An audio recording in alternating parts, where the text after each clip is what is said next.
that's my life's work. If you look inside my brain, it's filled with software and, you know, the magic of software and a belief in software. And, you know, that's not going to change. I grew up fairly middle class, lower middle class, and I never really cared much about money. And I sort of look at us as two of the luckiest guys on the planet because we found what we loved to do, and we were at the right place at the right time. It's hard to be happier than that. I think the world's a better place because Bill realized that his goal isn't to be the richest guy in the cemetery. The way he does things, it's just different. And, you know, I think it's magical.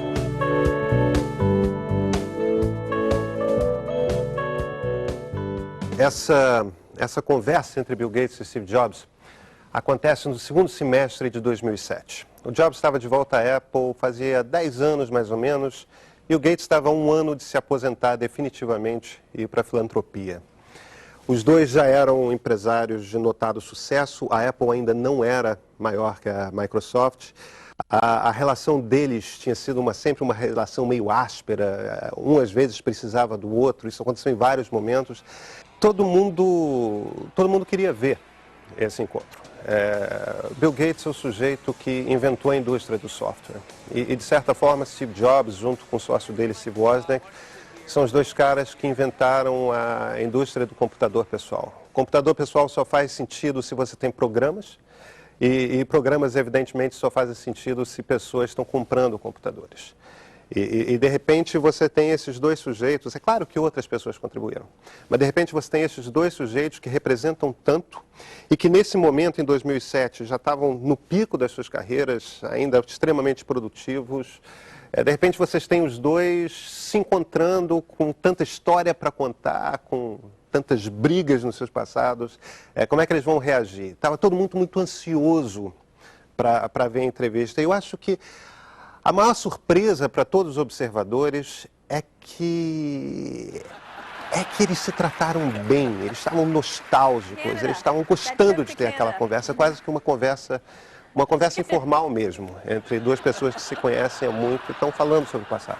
Let's get started. I wanted to ask, there's been a lot of like mano a mano catfight kind of thing in a lot of the blogs and the press and stuff like that. And we wanted to, the first question I was interested in asking is what you think each has contributed to the computer and technology industry, starting with you, Steve, for Bill, and vice versa.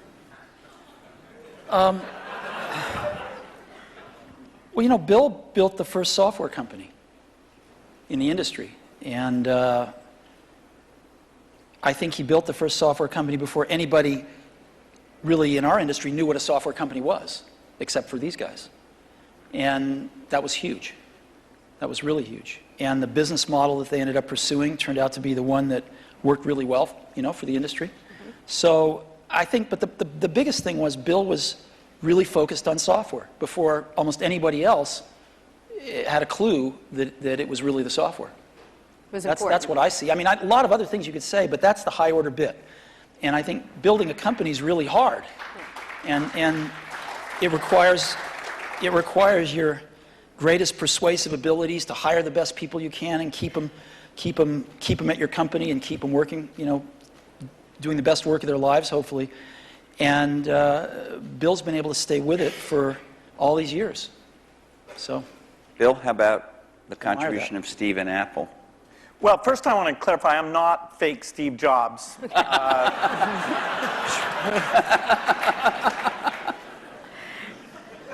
know, what Steve's done is quite phenomenal. You know, if you look back to 1977, that Apple II computer, the idea that it would be a mass market machine, you know, the bet that was made there by Apple uniquely, there were other people with products, but the idea that this could be an incredible, empowering phenomena, Apple pursued that dream. You know, then one of the most fun things we did was the Macintosh, and that was so risky. You know, people may not remember that Apple really bet the company. Lisa hadn't done that well, and you know, some people were saying, okay, that general approach wasn't good. But the team that Steve built, even within the company, to pursue that even some days it felt a little ahead of its time. Steve gave a speech once, which is one of my favorites, where he talked about, in a certain sense, we build the products that we want to use ourselves. And so he's really pursued that with incredible taste and elegance that has had a huge impact on the industry. And his ability to always come around and figure out where that next bet should be has been phenomenal. Apple literally was failing when Steve went back and reinfused the innovation and risk-taking that have been phenomenal. So the industry's benefited immensely from his work. We've both been lucky to be part of it, but I'd say he's contributed as much as anyone. Well, we've also both been incredibly lucky to have had great partners that we started the companies with, and we've attracted great people. I mean, so everything that's been done at Microsoft and at Apple has been done by just remarkable people, none of which are sitting up here, today. I know that you started Microsoft prior to 1977. I think Apple started the year before in 76. Microsoft in 74 was when we started writing the 75. basic. And then, then we did shipped the basic in 75. Okay. Most people, some people here, but I don't think most people know that there was actually some Microsoft software in that Apple II computer. Do you want to talk about what happened there, how that occurred? Yeah, there'd been the Altair and a few other companies, actually about 24, that had done various machines. But the 77 group included the PET, TRS-80, Commodore. and Commodore PET, TRS-80, and the Apple II. The original Apple II Basic, the integer Basic, we had nothing to do with. But then there was a floating point one where, and I mostly worked with Woz on that. Let me tell this story. So Woz, my partner, we started out with this guy named Steve Wozniak, brilliant guy. He writes this basic that is like the best basic on the planet. It does stuff that no other basic's ever done. You don't have to run it to find your error messages. It finds them when you type it in and stuff. It's perfect in every way, except for one thing, which is it's just fixed point, right? It's not floating point. And so we're getting a lot of input that people want this basic to be floating point. And we're begging Woz, please make this floating point. Who's we? How many people are in Apple? Well, me. Yeah. We're begging Woz to make this floating point. And he just never does it, and he wrote it by hand on paper. I mean, he didn't have an assembler or anything to write it with. It was all just written on paper, and he'd type it in. He just never got around to making a floating point. Why? Well, this is one of the mysteries of life. I don't know, but he never did. Se você perguntasse a alguém na indústria da computação no início dos anos 70, se alguém teria um computador em casa, iam, na maioria dos casos, receber você como alguém falando de ficção científica. Então tem esse grupo no norte da Califórnia, no Vale do Silício, que começa a trocar receitas de como montar um computador. E o Woz e o Jobs, que fundam a Apple, estão entre essas primeiras pessoas. E eles são os primeiros, a Apple é a primeira a fazer um computador que não era apenas um projeto de como você comprar peças e montar um computador em casa. O Apple II, que é de 77, 78, é um computador que vem numa caixa de plástico, tem monitor, tem teclado, e ele roda alguma coisa. De repente, um computador é um produto de consumo. Ao mesmo tempo, em Seattle, no estado de Washington, um pouquinho só ao norte, o Bill Gates, junto com Paul Allen, seu sócio na fundação da Microsoft, começa a desenvolver programas que rodam nesses vários computadores que estão nascendo na Califórnia. E os primeiros programas são, na verdade, linguagens de programação. O BASIC, básico mesmo em português, é essa linguagem mais simples. Na verdade, esses primeiros computadores pessoais não passam mais do que calculadoras programáveis. Você tinha que fazer o programa. E a Microsoft começa a estourar dessa forma. Se alguém pode te vender um computador, alguém também pode vender para você um software que te permite fazer o que você quiser com o computador. Ou ao menos o que você quer nos limites de finais dos anos 70. Microsoft had this very popular, really good floating point basic that we ended up going to them and saying, help. And how much was I think you were telling us earlier. That was $31,000. That Apple paid you for that. The floating point basic. And I flew out to Apple. I spent 2 days there getting the cassette. The cassette tapes were the main ways that people stored things at the time. Right. And, that was fun. I think the most fun is later when we worked together. Well, what was the most fun? Tell the story about the most fun that was later. Well, Steve can probably start it better. The team that was assembled there to do the Macintosh was a very committed team. And there was an equivalent team on our side that just got totally focused on this activity. Jeff Harbers, a lot of incredible people. And we really had bet our future because on the Macintosh being successful, and then hopefully graphics interface in general being successful, but first and foremost, the thing that would popularize that being the Macintosh. And so we were working together, the schedules were uncertain, the quality was uncertain, the price. When Steve first came up, it was going to be a lot cheaper computer than it ended up being, but that was fine. So you worked in both places, in both? Well, we were in Seattle, and we fly down there. But Microsoft, if I remember correctly, from what I read, wasn't Microsoft one of the few companies that were allowed to even have a prototype of the Mac at the time? Well, what's interesting, what's hard to remember now, is that Microsoft wasn't in the applications business then. They took a big bet on the Mac because this is how they got into the apps business. I mean, Lotus dominated the apps business on the PC back then. Right. We had done just Multiplan, which was a hit on the Apple II.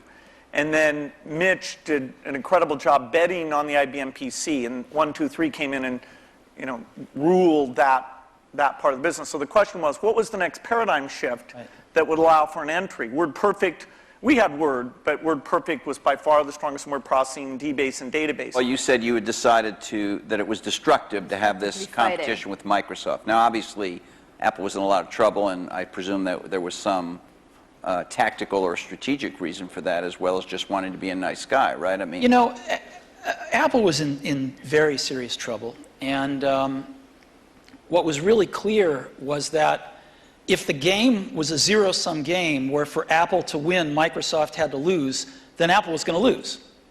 But a lot of people's heads were still in that place. Why was that from your perspective? Well, a lot of people's heads were in that place at Apple, and even in the customer base, because Apple had invented a lot of this stuff, and Microsoft was being successful, and Apple wasn't, and there was jealousy and this and that. There was just a lot of reasons for it that don't matter. But the net result of it was there were too many people at Apple and in the Apple ecosystem playing the game of, for Apple to win, Microsoft has to lose. And it was clear that you didn't have to play that game, because Apple wasn't going to beat Microsoft. Apple didn't have to beat Microsoft. Apple had to remember who Apple was, because it had forgotten who Apple was. And so to me, it was pretty essential to break that paradigm. And it was also important that Microsoft was the biggest software developer outside of Apple developing for the Mac. And so it was just crazy what was happening at that time. And Apple was very weak. And so I called Bill up and we tried to patch things up. Então, de repente, em 97, os interesses desses dois sujeitos que brigaram por tanto tempo confluem. Confluem por quê? Primeiro, Bill Gates precisa provar para o governo americano que ele não é um monopólio. Ou seja, que existe um concorrente no mercado. E existe. O Macintosh da Apple. Então, Bill Gates precisa que a Apple não quebre. Por outro lado, a Apple está quebrando. O CEO da Apple, o presidente da Apple, acaba de ser demitido, Jobs está no lugar dele e ele precisa dar algum tipo de sinal para o mercado de que a Apple consegue sobreviver. Como que a Apple consegue sobreviver? Se uma grande empresa, se o homem mais rico do mundo se compromete em escrever programas para a Apple e mais do que isso, investir. Então, o próprio Gates investe $100 mil na Apple. Em 97, eles fazem esse acordo, é um acordo que ninguém esperava, e esse acordo é anunciado, o investimento da Apple, o investimento da Microsoft, o compromisso da Microsoft em desenvolver programas para a Apple. De repente, os dois interesses confluem. É sobre isso que o Jobs está falando agora. Yeah, and since that time, we've had a team that's fairly dedicated to doing the Mac applications, and they've always been treated kind of in a unique way so that they can have a pretty special relationship with Apple. And that's worked out very well. In fact, every couple years or so, there's been something new that we've been able to do on the Mac. And we have it's a great business for us. And it's actually, the relationship between the Mac development team at Microsoft and Apple is a great relationship. It's one of our best developer relationships. How do you look at Microsoft from an Apple perspective? I mean, you compete in computers and... If you look at the reason that the iPod exists and that Apple's in that marketplace, it's because these really great Japanese consumer electronics companies who kind of owned the portable music market for a long, invented it and owned it, couldn't do the appropriate software. Couldn't conceive of and implement the appropriate software. Because an iPod's really just software. It's software in the iPod itself, it's software on the PC or the Mac, and it's software in the cloud for the store. And it's in a beautiful box, but it's software. If you look at what a Mac is, it's OS 10, right? It's in a beautiful box, but it's OS 10. And so the big secret about Apple, of course, not so big secret maybe, is that Apple views itself as a software company. And there aren't very many software companies left. And Microsoft is a software company. And so, you know, we look at what they do and we think some of it's really great, and we think some of it's, a little bit of it's competitive, and most of it's not. Alan Kay had a great quote back in the 70s, I think. He said, people that love software want to do their own hardware. You know? Well, Bill loves software. No, I can resist that. The question is, are there markets where the innovation and variety you get is a net positive? The negative is that in the early stage, you really want to do the two together. So you want to do prototyping and things like that, you know, really is one thing. And then let's take the phone market. We think we're on 140 different kinds of hardware. We think it's beneficial to us that even if we did a few ourselves, it wouldn't give us what we have through those partnerships. Likewise, if you take the robotics market, very undeveloped. We have over 140 all tiny volume robots using Microsoft software. And the creativity, building toys, security things, medical things. We love the innovation and the ecosystem that's going to grow up, who knows when, but we're patient around that, and we'll have a great asset with this robotic software platform. So there are things like PC, phone, and robot where the Microsoft choice is to go for the variety.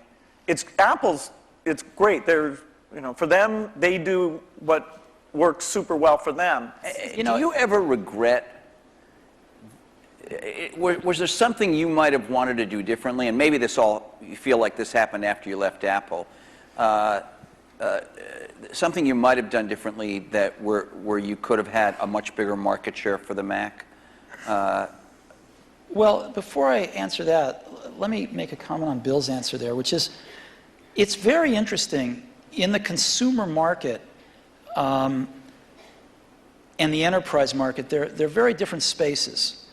And in the consumer market, at least, I think one can make a pretty strong case that outside of Windows on PCs, it's hard to see other examples of the software and hardware being decoupled working super well yet. It might in the phone space over time. It might. But it's not clear. It's not clear. You can see a lot more examples of the hardware-software coupling working well. And so I think this is one of the reasons we all, you know, come to work every day, is because nobody knows the answer to some of these questions, and we'll find out over the coming years. Maybe both will work fine.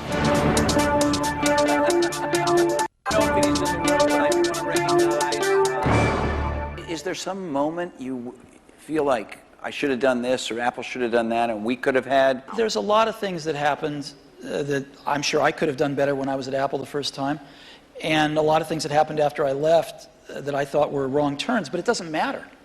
It really doesn't matter, and you kind of got to let go of that stuff, and you know, we are where we are. So we tend to look forward, and you know, one of the things I did when I got back to Apple 10 years ago was I gave the museum to Stanford and all the papers and all the old machines, and kind of cleared out the cobwebs and said, let's stop looking backwards here.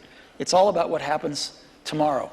And because you can't look back and say, well, gosh, you know, I wish I hadn't gotten fired, I wish I was there, I wish this, I wish that. It doesn't matter. And so let's go invent tomorrow rather than worrying about what happened yesterday. Ele, durante tempo, durante uns 2, 3 anos, ele se apresenta como CEO interino, ou, no modo de Steve Jobs, não, CEO, ICEO, e começa a pensar Como deve ser essa transformação? O primeiro passo é uma campanha publicitária, o Think Different, pense diferente. Dessa forma, ele relembra aos consumidores o que a Apple representa, uma maneira diferente de você pensar em computadores pessoais. O segundo passo é um computador completamente diferente. Ele encontra um belo designer na equipe da Apple, Jonathan Ive, faz um computador branco com a traseira feita com plástico translúcido azul, é uma forma diferente. Ele chama esse computador de iMac. O passo seguinte é uma estratégia que vai revolucionar por completo a indústria da tecnologia, que é pensar no computador não mais como um aparelho que serve para você resolver coisas, mas pensar no computador como o centro, eles chamam em inglês de hub, né, de nó, de toda a sua vida. O que nós conhecemos hoje, ao longo dessa virada de século dos anos 2000, começa a se desenvolver. How do you look at the landscape at this moment and what's happening, especially in the internet space? I think it's super healthy right now. I think there's a lot of young people out there building some great companies who want to build companies, who aren't just interested in starting something and selling it to one of the big guys, but who want to build companies. And I think there's some really exciting companies getting built out there. Some next generation of stuff that you know, some of us play catch up with, and you know, some of us find ways to partner with and things like that. But there's a lot of activity out there now, wouldn't you say? Yeah, I'd say it's a healthy period. Yeah. The notion of what the new form factors look like, what natural interface can do, the ability to use the cloud, the internet, to do part of the task in a complementary way to the local experience. There's a lot of invention that the whole approach of startups, the existing companies who do research, we'll look back at this as one of the great periods of invention. I think so too. There's a lot of things that are risky right now, which is always a good sign, you know, and you can see through them. You can see to the other side and go, yes, this could be huge, but there's a period of risk that, you know, nobody's ever done it before. Do you have an example that would, for example? I do, but I can't say. Okay. And so, but I can say, when you feel like that, that's a great thing. Right. That's what keeps you coming to work in the morning, and and it tells you there's something exciting around the next corner. Em que momento nós estamos quando essa entrevista acontece? Segundo semestre de 2007. O iPhone acaba de ser lançado. E não foi um aparelho fácil de ser desenvolvido. Por quê? O Jobs queria que o iPhone usasse toda a sua superfície como tela. Para você usar toda a superfície como tela, para ter uma tela maior, para ver fotografia, vídeo, tudo mais, para navegar na internet, você não pode ter botões. Então ele precisava de uma tecnologia que permitisse você interagir com o telefone sem a existência de botões. Existia um grupo na Apple desenvolvendo isso. Era um grupo que estava desenvolvendo um tablet. Até esse período, Jobs negava veementemente, e continuou negando veementemente nos anos seguintes, que a Apple sequer estivesse pensando em fazer um tablet. Mas ele queria fazer um tablet. E um dos conceitos que ele tinha na cabeça para um tablet é, olha, você não pode usar uma caneta, você não pode usar nada, você tem que interagir com o tablet usando a sua mão. E ele não pode lembrar o sistema de um computador, ele tem que ser intuitivo no uso da mão. Essa tecnologia já estava desenvolvida. O iPad não estava nem próximo de ficar pronto, mas a tecnologia essencial estava desenvolvida. Essa tecnologia foi usada primeiro no iPhone. No entanto, nesse momento, a grande obsessão do Steve Jobs era quando que nós vamos ter o nosso tablet pronto para lançar no mercado. Okay, but so the two of you have certainly you're involved every day with the internet. You have internet products. You have a whole slew of stuff on the internet. You have iTunes and .Mac and all of that. But on another level, you're the guys who represent the rich client, the personal computer, the, you know, big operating system and all that. And there is a certain school of thought, and I'm sure it's shared by some people in the room, that this is all migrating to the cloud and you'll need a fairly light piece of hardware that won't have to have all that investment, all the kind of stuff you guys have done throughout your careers. So as much as people might think of you as rivals, one way to think of you as the two guys. We're both dinosaurs. Huh? They were both dinosaurs. Dinosaurs or whatever. I can talk about that? No.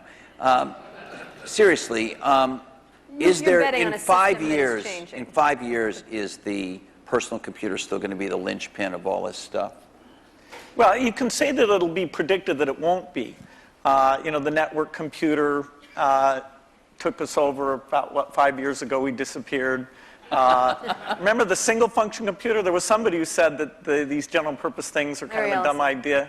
That took us over. The mainstream is always under attack. The thing that people don't realize is that you're going to have rich local functionality. I mean, at least our bet.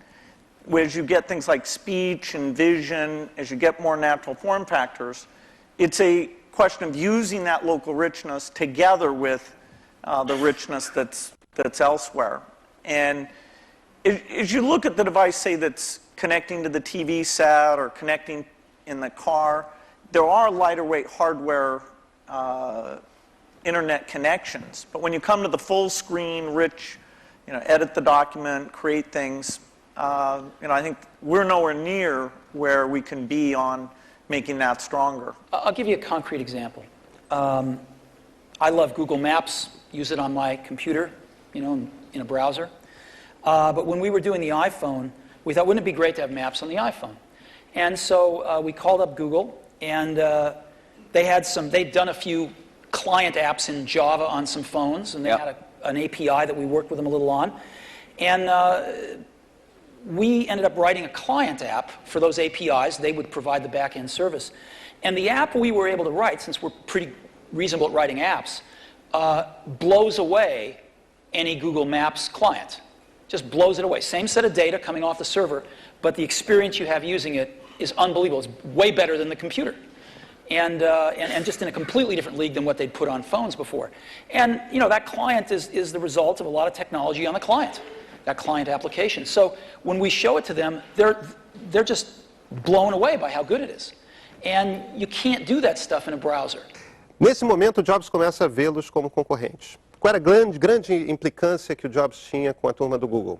Ele achava que eles eram grandes engenheiros e que, no entanto, eram incapazes de fazer máquinas atraentes ou softwares atraentes. Nesse momento da relação do desenvolvimento do iPhone, o que ele tenta mostrar para o Sergey Brin e para o Larry Page do Google, os fundadores do Google, é justamente isso. Olha, vocês têm essa peça de engenharia fantástica, que é o Google Maps, e, no entanto, vocês não conseguem fazer um software para ler esses mapas bem. E ele faz isso. Ele faz um software que usa o sistema do Google e, no entanto, transparece para o leitor de forma muito mais simples. São várias mudanças que acabaram vindo a ser incorporadas depois nos celulares Android e no próprio Google Maps que nós vemos na web. Essa, no fim das contas, é engraçada porque é a penima do Jobs com a maioria dos seus concorrentes. É a penima do Jobs com o Bill Gates, no fim das contas. O software é bom, mas ele é feio, ele é difícil de usar. O lado da engenharia foi muito bem pensado, o lado da interação com o ser humano não foi. Architecturally, the question is, do you run just in the cloud and all you have down locally is the browser? And that is the same question for the phone as it is for the full screen device. There'll always be different screen sizes because these are, the 5-inch screen does not really compete with the 20-inch screen, does not compete with the big living room screen. Those are things that there'll be some type of computing behind all of those things, all connected to the internet. But the idea that locally you have the responsiveness of immediate interaction without the latency or bandwidth limitations that you get if you try and do it all behind, that's what leads to the right balance. What does that device look like in 5 years? What would be your principal device? Is there one or? Is it I think you use, I could be wrong, I think you carry a tablet. Right. Right. Which has not necessarily stormed the world yet. Yeah, this is like Windows 1992, I think. That is, I'm unrepentant on my belief. What would you think each would be? I assume you carry a tablet PC. I don't know what brand it is. Maybe you change them up. I don't know. You obviously carry a MacBook Pro, I would guess, or what's your device in 5 years that you rely on the most? I don't think you'll have one device. I think you'll have a full screen device that you can carry around, and you'll do dramatically more reading off of that. Yeah, I mean, I believe in the tablet form factor. I think you'll have voice. I think you'll have ink. You'll have some way of having a hardware keyboard and some settings for that.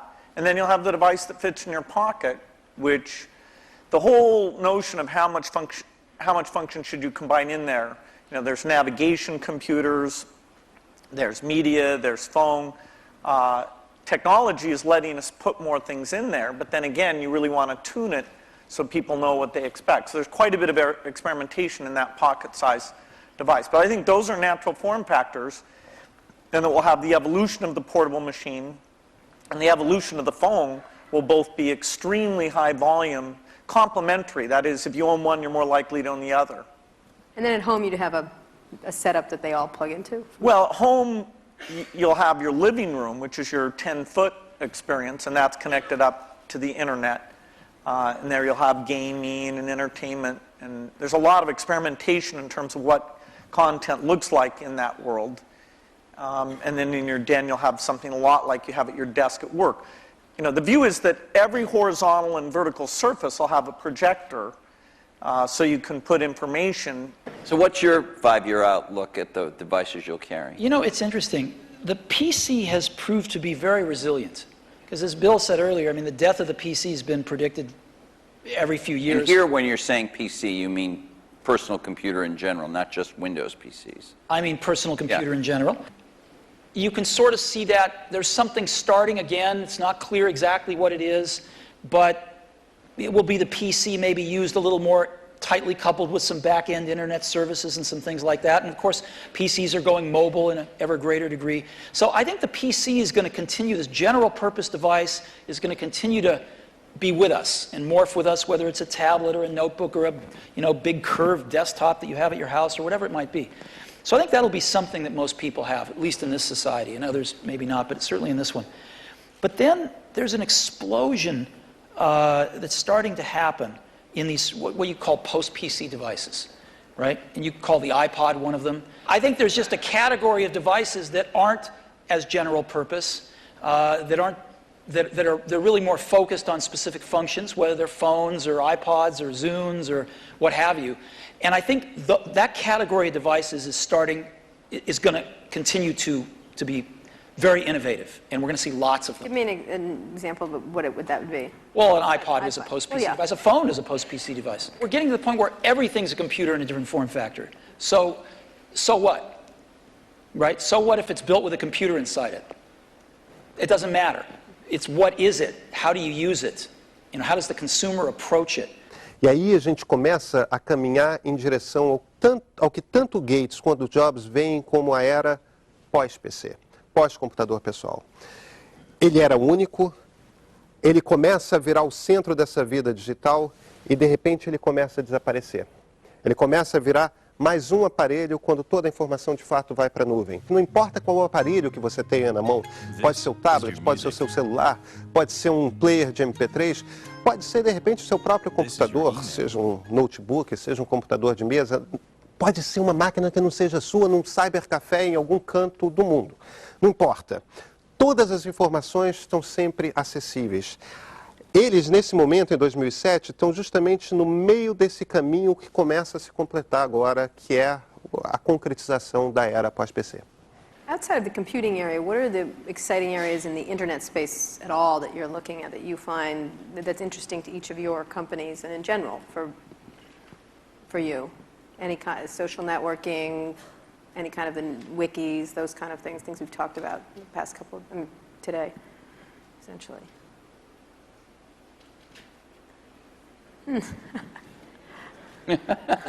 know, we're working on some things that I can't talk about. Again. But again, yeah. There's a zillion interesting things going on the internet. The most interesting things to me are these incredible new services that people are bringing up. And surrounding entertainment or?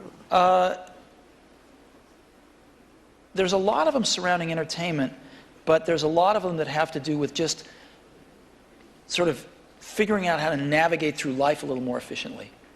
And I think, you know, it's really great when you show somebody something and you don't have to convince them they have a problem that this solves. They know they have a problem. You can show them something, they go, oh my God, I need this. Microsoft, if I remember correctly, from what I've read, do you worry about not being as nimble, both of you? I mean, obviously Microsoft's a much bigger company, but you're a big company. Steve, Apple is. Do you worry about not being as nimble as somebody sitting out there with, you know, the kind of 10 employees that you guys had in 1977? Well, there's always going to be great new things that come out of other companies, and you want to be in a position to benefit from those, to have those inventions drive demand for Windows and personal computers, and then some of those upstream things you want to participate in. I hope Steve mentioned we are going to participate in search, hopefully to a higher degree in the future. He did mention that, yeah. Than at present, so we'll see what we can do there. A lot of the applications are more specialized, so they're not areas we'll go into. You know, take what can happen with education now, that video is mainstream, and all these tools that let you do rich interactions are very mainstream. I'm very excited about that. You know, the idea of empowerment goes back to the very beginning of our industry, and some of those dreams that this would be used by students or that teachers could get better and learn from each other in these new ways. We're just at the threshold where some of those things can happen. I look at this a little bit differently, which is we're not trying to do a lot of this stuff because it's not what we do. We don't think one company can do everything. So you've got to partner with people that are really good at stuff. Like, we're not, I mean, maybe Microsoft is great at search. We're not trying to be great at search, so we partner with people that are great at search. And we don't know how to do maps on the back end. We know how to do the best maps client in the world, but we don't know how to do the back end. So we partner with people that know how to do the back end. And what we want to do is be that consumer's device and that consumer's experience wrapped around all this information and things we can deliver to them in a wonderful user interface, in a coherent product. And so in some cases, you know, we have to do more work than others.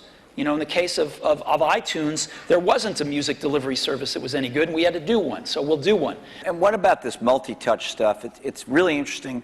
Obviously, Steve showed some of it on the iPhone when he introduced the iPhone. Will this make its way into, maybe you call it direct manipulation of objects with your hands and your fingers? Will this make its way into mainstream, let's say, laptop computers as a new UI or an additional part of the UI, or is that just a well, but go beyond the laptop. Specialized devices? Vision, software is doing vision. And so, you know, imagine a game machine where you just can pick up the bat and swing it, or the tennis racket and swing it. Yeah, we have one of those. No, that's Wii. not it. You can't pick up your tennis racket Oh, I see what you mean, and yeah. swing it. Right. You can't sit there with your friends and do those natural things. That's a 3D positional device. This is video recognition. This is a camera seeing what's going on. And you know, in a meeting, like you're on a video conference, you don't know who's speaking when they're audio only, things like that. The camera will be ubiquitous. Now, of course, we have to design it in a way that people's expectations about privacy are handled appropriately. But software can do vision, and it can do it very, very inexpensively. And that means this stuff becomes pervasive. You don't just talk about it being in a laptop device. You talk about it being part of the meeting room or the living room or... Steve? I know you're working on something. It's going to be beautiful. We'll see it soon. Yeah, you know, you can't talk about it, but... Bill discusses all his secret plans. You don't discuss any of them. I know. It's not fair, but it's... I think the question is a very simple one, which is how much of the really revolutionary things people are going to do in the next 5 years are done on the PCs, or how much of it is really focused on the post-PC devices. And there's a real temptation to focus it on the post-PC devices because it's a clean slate, and because they're more focused devices, and because they don't have the legacy of these zillions of apps that have to run in zillions of markets. And so I think there's going to be tremendous revolution in the experiences of the post-PC devices. And the question is how much to do in the PCs. And I'm sure Microsoft is. We're working on some really cool stuff. But some of it has to be tempered a little bit because you do have, you know, these tens of millions in our case, or hundreds of millions in Bill's case, users that are familiar with something that, you know, they don't want a car with 6 wheels. They like the car with 4 wheels.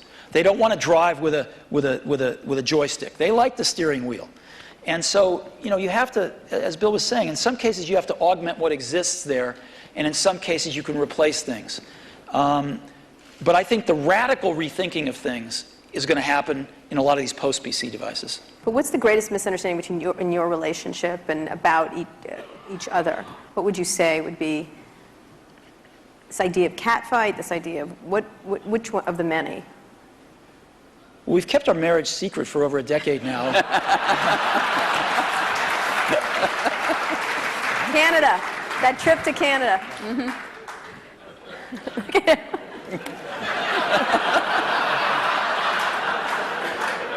was there? I don't think either of us have anything to complain about in general. And I know that the projects, like the Mac project, was just an incredible thing, a fun thing where we were taking a risk. We did look a lot younger in that video. We did. You look 12 in the first one. That's how I try and look. It was 12. The Macintosh, of all the machines I've ever seen, is the only one that meets that standard.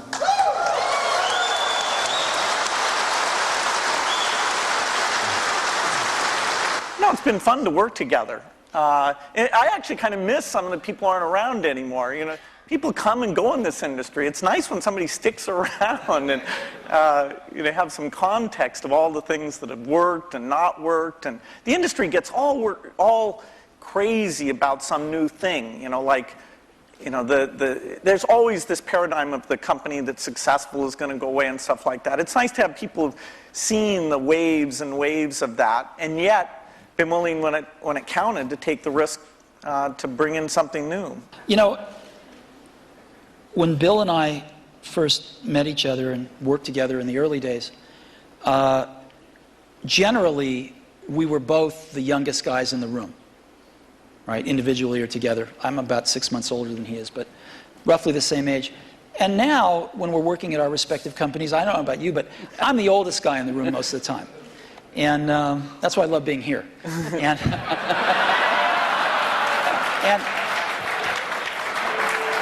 so Happy to oblige. Happy to oblige. And I think of most things in life as either a Bob Dylan or a Beatles song. But there's that one line in that one Beatles song, you and I have memories longer than the road that stretches out ahead. And that's clearly true here.